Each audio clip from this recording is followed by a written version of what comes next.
Hey, I'm Anna with Magnolia Mouths Media. Welcome to the MaG Show. Today I am in Madison, Mississippi with Emilee Shell.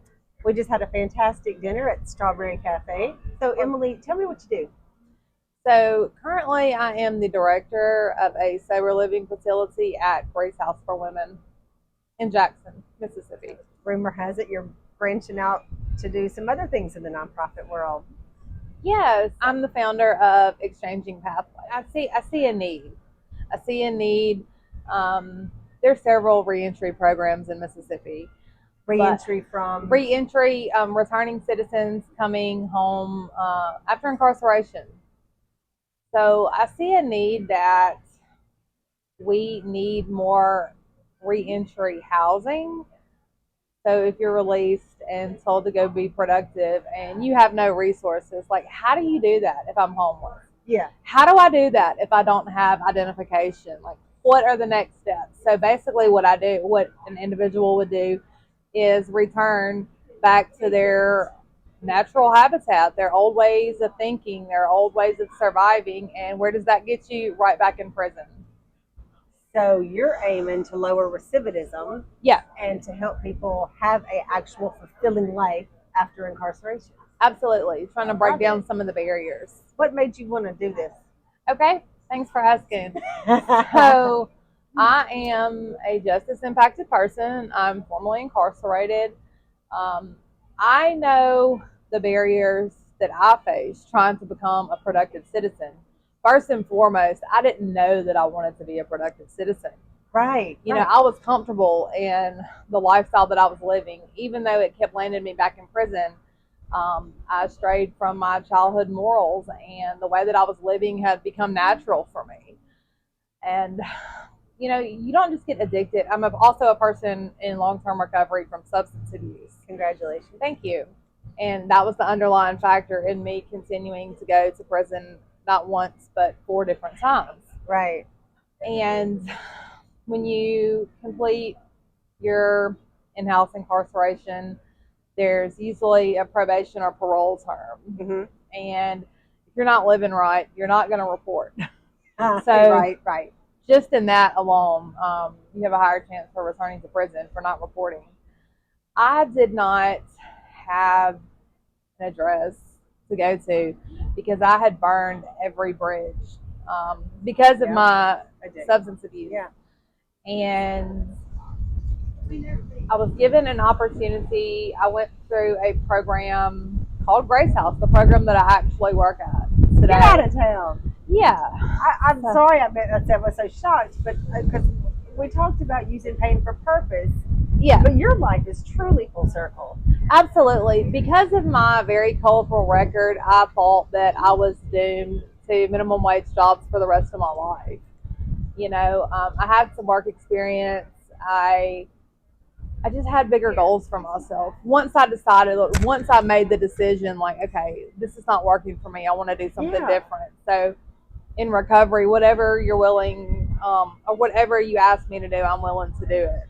I want to roll something back. Tell me your job title again. So my job title is director of the sober living program, Grace House for Women. I mean, I'm so happy for you. Yeah. I'm so happy that you made the choices and that you decided to have a different life. And I'm happier that now you are choosing to help other people with their lives and make their lives better.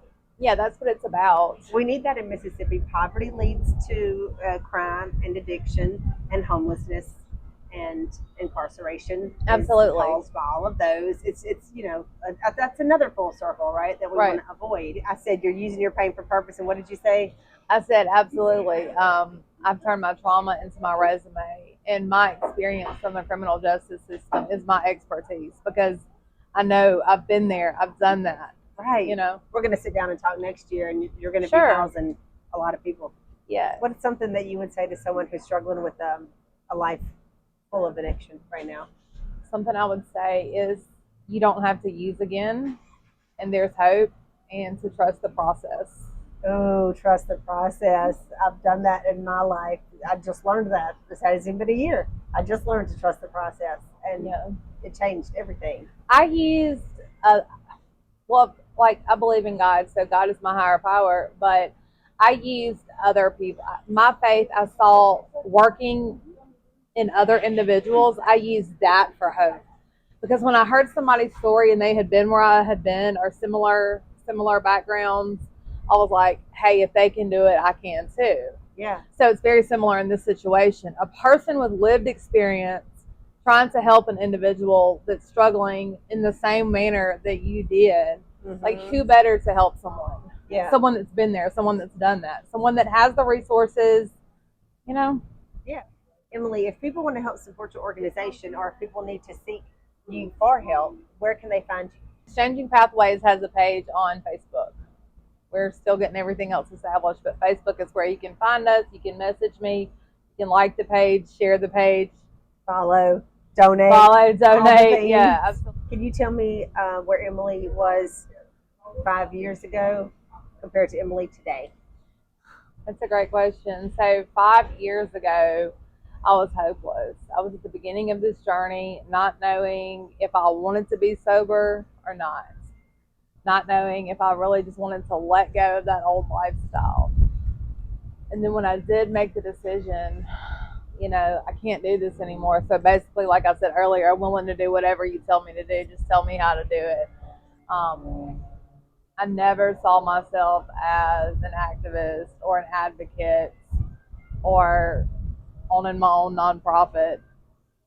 And look at you now. Where do you see yourself in 5 years?